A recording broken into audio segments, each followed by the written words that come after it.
Hi everyone, welcome to digital GK classes. तो BPSC TRE 2.0 से related नया update जारी हुआ है और टीआरई 1.0 में जिसका रिजल्ट आया है, साथ में टीआरई 2.0 में उनके लिए एक अंतिम मौका, इससे भी रिलेटेड नोटिस आई है। सप्लीमेंट्री रिजल्ट को लेकर कल जो है अभ्यर्थियों में बहुत ज़्यादा आक्रोश दिखा। आपने देखा होगा कि जब से इस पर ये बोला गया है कि सप्लीमेंट्री रिजल्ट नहीं आएगा, उससे रिलेटेड भी इंफॉर्मेशन देनी है। साथ में नियोजित शिक्षकों से रिलेटेड भी एक आवश्यक सूचना जारी हुआ है। तो अगर आप बीपीएससी से रिलेटेड इन्फॉर्मेशन चाहते हैं, अपडेट चाहते हैं, क्लासेस चाहते हैं, तो चैनल को सब्सक्राइब करके प्लीज़ वीडियो को लाइक कर दीजिएगा, क्योंकि यहाँ पे अब आपको बीपीएससी टीआरई 3.0 की क्लासेस मिलने वाली है।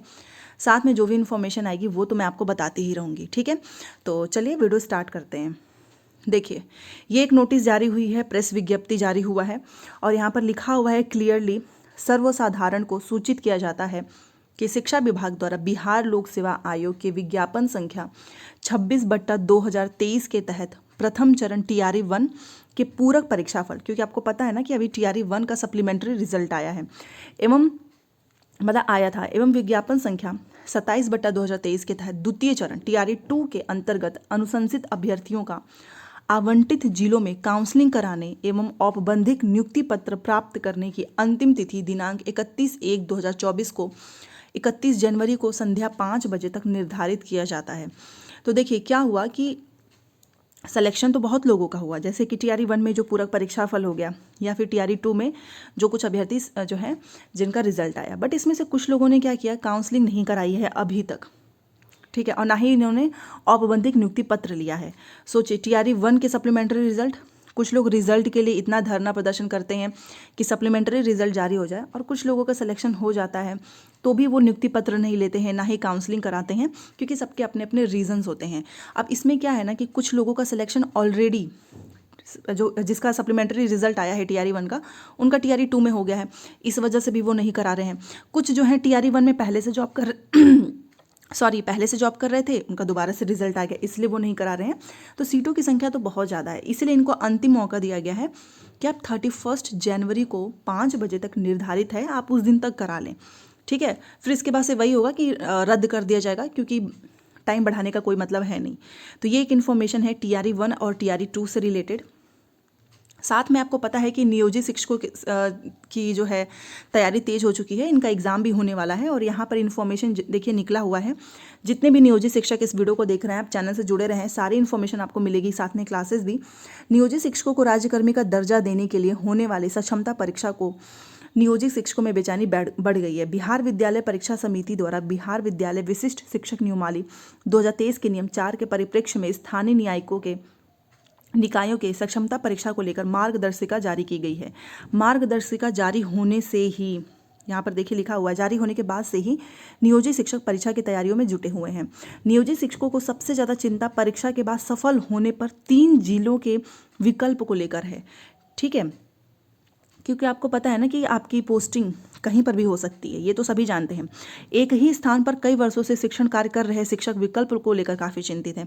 मान लो ये नियोजित शिक्षक हैं, अपने घर के आसपास काफ़ी समय से नौकरी कर रहे हैं, अब इनका कहीं ऐसा ना हो कि बहुत दूर हो जाए, तो ये भी एक इनके लिए बहुत बड़ा विषय है कि कहीं ऐसा ना हो कि जहाँ पे हम जॉब कर रहे हैं वहाँ पे हमारा हो ही ना, कहीं और हो जाए, कहीं दूर हो जाए, घर से दूर हो जाए, तो हम क्या करेंगे, ठीक है। तो ये एक इनकी सबसे बड़ी प्रॉब्लम है। साथ में कंप्यूटर बेस्ड होगा एग्ज़ाम, तो आपको पता है कि सीबीटी मोड में होगा, और जारी मार्गदर्शिका के अनुसार परीक्षा विकल्प एमसीक्यूज होंगे, 150 मार्क्स का होगा, नेगेटिव मार्किंग है नहीं, सभी प्रश्न 1 नंबर के हैं, मतलब 1-1 नंबर के। वहीं सामान्य श्रेणी के जो भी हैं उनको 40% लेकर आना है, पिछड़े वर्ग वालों को 36.5%, अनुसूचित जाति व अनुसूचित जनजाति को 32, और जितनी भी महिलाएं हैं उनको भी 32 नंबर लेकर आना है, ठीक है, नियोजित शिक्षकों में। बाकी यहाँ पर आप देख सकते हो 1 से 15 फरवरी तक होगा आवेदन। विज्ञापन का प्रकाशन 26 जनवरी को होगा, जबकि ऑनलाइन आवेदन करने की तिथि 1 से 15 फरवरी निर्धारित किया गया है। अभ्यर्थियों द्वारा 5 से 16 फरवरी तक एडमिट कार्ड को डाउनलोड करना है। डाउनलोड एडमिट कार्ड डीपीओ द्वारा वेतन भुगतान पंजी से सत्यापित कर भौतिक हस्ताक्षर के बाद 6 से 16 फरवरी तक अपलोड करना होगा। वहीं 26 फरवरी से 13 मार्च तक ऑनलाइन परीक्षा का आयोजन किया जाएगा। तो ये नियोजित शिक्षकों से रिलेटेड है। एक और यहाँ पर इन्फॉर्मेशन आ रही है, माध्यमिक शिक्षक संघ के महासचिव शत्रुघ्न प्रसाद सिंह ने कहा, नियोजित शिक्षकों को राज्यकर्मी का दर्जा मामले में संघ के साथ बैठक करे मुख्यमंत्री। अब ये क्यों ऐसा चीज़ें आ रही हैं, तो देखिए, जो बिहार माध्यमिक शिक्षक संघ के महासचिव हैं शत्रुघ्न प्रसाद सिंह, इन्होंने मुख्यमंत्री नीतीश कुमार को पत्र लिखकर कहा कि विशिष्ट शिक्षक नियमावली 2023 में परीक्षा में शामिल होने वाले शिक्षकों के लिए कठिन से कठिन शर्त लाद दिया गया है। शिक्षकों को 3 जिले का विकल्प देना होगा, अन्यथा उन्हें जहां तहां तबादला कर दिया जाएगा। जिले के विकल्प देने के समय उनके सामने उन जिलों की रिक्तियां नहीं होंगी, वे अंधकार में रहेंगे, जिस वजह से इस प्रावधान को हटा दिया जाए। शिक्षकों के लिए ऐच्छिक स्थानांतरण का ही प्रावधान किया जाए, मतलब कि वो अपने मन से जहाँ पे उनका मन हो वहाँ पे उनका हो जाए। उन्होंने मुख्यमंत्री को कहा कि आपने मामूली परीक्षा के आधार पर राजकर्मी बनाने की घोषणा की थी। मामूली परीक्षा लेकर यहाँ पर आप देख सकते हो, राजकर्मी का दर्जा संबंधित आपकी घोषणा के विरुद्ध नियमावली अधिसूचित किया जाना एवं ऑनलाइन परीक्षा लेने के संबंध में विभागीय आदेश अनीतिपूर्ण है। ऑनलाइन परीक्षा का आदेश देना मुख्यमंत्री की घोषणा का खुल्लम खुल्ला उल्लंघन है। शत्रुघ्न प्रसाद सिंह ने कहा कि जहां तक ऑनलाइन परीक्षा का विभागीय आदेश है, इसका उल्लेख नियमावली में नहीं है। जब 2 लाख से अधिक शिक्षकों की बहाली लिखित परीक्षा के ऑनलाइन ली गई तो नियोजित शिक्षकों के लिए ऑनलाइन परीक्षा का कोई औचित्य ही नहीं है।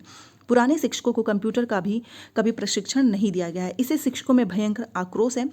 शत्रुघ्न प्रसाद सिंह ने मुख्यमंत्री से निवेदन किया कि इस पर आप विचार करें, साथ में एक बैठक आयोजित करें। तो इनका मतलब ये है कि सबसे बड़ा तो यही है 3 जिलों का विकल्प, ठीक है। इस पे भी लोग डरे हुए हैं क्योंकि कहीं ऐसा ना हो कि उनको बहुत दूर भेज दिया जाए। तो आपको भी पता है कि सब लोग घर के आसपास ही रहना चाहते हैं, दूर कोई जाना नहीं चाहता है, तो ये भी प्रॉब्लम है। अब बात कर लेते हैं सप्लीमेंट्री रिजल्ट से रिलेटेड। जैसा कि आपको पता है कि TRE 1 TRE 2 के लिए अंतिम मौका दिया गया। भाई इनको बुलाया जा रहा है कि तुम आकर ले लो नियुक्ति पत्र, ये लास्ट मौका है। लेकिन ये ऑलरेडी जॉब में है, ये नहीं जा रहे हैं। बट जो लोग सप्लीमेंट्री रिजल्ट जो 1 या 2 नंबर से पीछे हैं, उनके बारे में तो कोई सोच ही नहीं रहा है। बहुत आसान था, ऑफिशियल एक नोटिस निकाल दी गई कि अब हम सप्लीमेंट्री रिजल्ट के लिए कोई पद नहीं भेजेंगे BPSC को। वहीं दूसरी तरफ जब से ये न्यूज़ आई तब से आपने देखा होगा, मीडिया में भी हमने देखा, बहुत सारे अभ्यर्थी जो है धरना प्रदर्शन करने गए और उन्होंने बोला है कि अगर हमारी मांग नहीं मानी जाएगी तो फिर ये हम जो है बहुत ही बड़े स्तर पे करेंगे धरना प्रदर्शन। क्योंकि देखो क्या बात हुई है ना कि BPSC ने खुद ट्वीट करके जानकारी दी।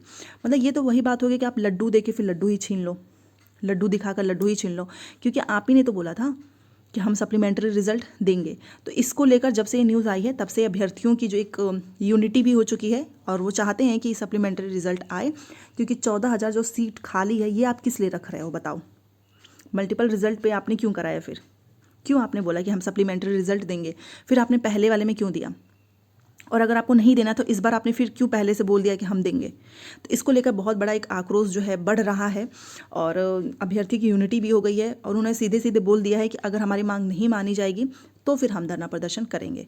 तो ये सारी इन्फॉर्मेशन मैं आपको इसलिए दे रही हूँ ताकि आपको पता चले, क्योंकि देखो सप्लीमेंट्री रिजल्ट में जो भी 1-1, 2-2 नंबर से, खास तौर पे भाषा इन्होंने हटाया, उसका एक फ़र्क पड़ा तो DOB वालों का सिलेक्शन हो गया।